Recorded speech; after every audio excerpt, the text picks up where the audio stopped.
খাইতে দেন, আমার অনেক খিদা।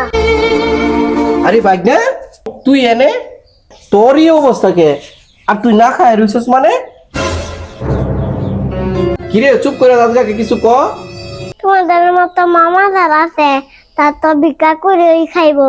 মানে তুই কি কইবার চাস? মনে বিয়া দেওয়ার পরে একবার কি খবর নিছ? তারা সুখে আছে নাকি দুঃখে আছে? বিয়া দিছ আর মনে করছো কি বিপদ গেছে না? আরে মামা, বোনের না কখনো বাইর বিপদ হয় না। তোমার মতন মামারা যদি বোনদের খবর নিত তাহলে আমার মতন বাইনাদের ভিক্ষা করুন লাগবে না। ভালো থেকো মামা, আমার খাবার লাগবে না, আমি গেলাম।